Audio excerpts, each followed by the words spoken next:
Good morning student. Last class में हमने शैक्षिक तकनीकी की विशेषताओं के बारे में पढ़ा था।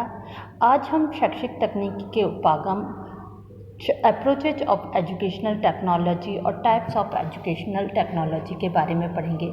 मुख्य रूप से एजुकेशनल टेक्नोलॉजी के 3 उपागम लुम्सडेन ने बताए हैं। हार्डवेयर उपागम, जिसको हम कठोर उपागम के नाम से जानते हैं, सॉफ्टवेयर उपागम, जिसको हम मृदुल उपागम के नाम से जानते हैं, और तीसरा है प्रणाली विश्लेषण, सिस्टम एनालिसिस।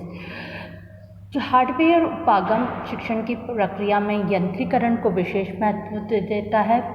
ये शिक्षण की प्रक्रिया को मशीनरी के आधार पर बताता है। इसका आधार विज्ञान या इंजीनियरिंग तकनीक है। शिक्षण में मशीन तकनीकी के प्रयोग को हार्डवेयर उपागम कहते हैं।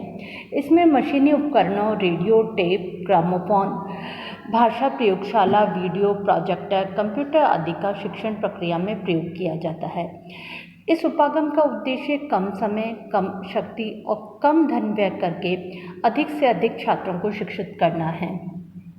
जैसे छापने की मशीनों का उपयोग करके पुस्तकों का निर्माण किया जाता है। ज्ञान को दूर दूर के क्षेत्रों में भी भेजने के लिए रेडियो और टेलीविज़न आदि उपकरणों का प्रयोग किया जाता है। ज्ञान के विकास के लिए रिसर्च करना, आंकड़ों का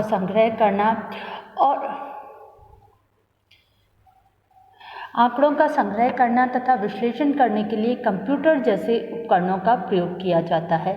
इसलिए शैक्षिक तकनीकी का प्रथम रूप शिक्षण के तीनों स्तरों, प्राथमिक, माध्यमिक और उच्च माध्यमिक पर अत्यधिक उपयोगी सिद्ध हुआ है। दूसरा उपागम है सॉफ्टवेयर उपागम, जिसे हम मृदुल उपागम के नाम से भी जानते हैं। इसमें शिक्षण तथा सीखने के सिद्धांतों का उपयोग किया जाता है। इसमें मशीनरी का उपयोग नहीं किया जाता। इसमें विद्यार्थियों में अपेक्षित व्यवहारगत परिवर्तन शिक्षण और अधिगम के सिद्धांतों का प्रयोग करके लाया जाता है।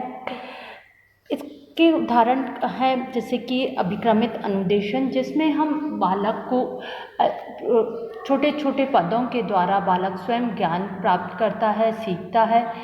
अनुदेशन की ही एक प्रक्रिया है जिसको हम प्रोग्राम इंस्ट्रक्शन मेथड के नाम से जानते हैं।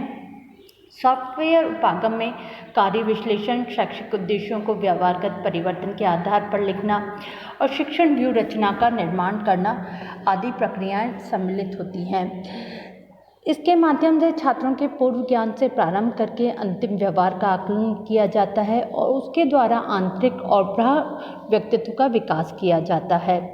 इस प्रकार शैक्षिक तकनीकी का प्रथम और द्वितीय उपागम एक दूसरे से घनिष्ठ रूप से संबंधित होते हैं, क्योंकि फर्स्ट जो उपागम था उसमें शिक्षण मशीनों का प्रयोग किया जाता है और सेकंड उपागम में जैसे कि सॉफ्टवेयर अप्रोच है, इसमें शिक्षक तथा सीखने के सिद्धांतों का उपयोग किया जाता है।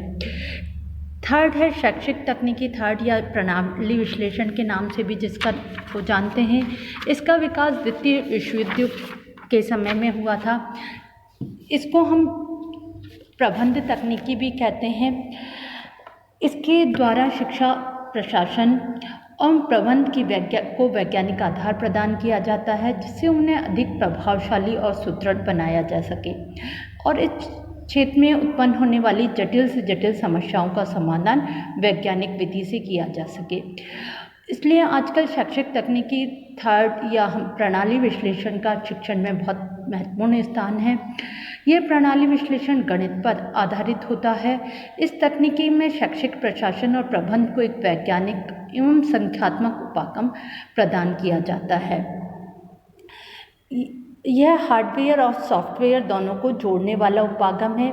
यह छात्र केंद्रित विधि होती है।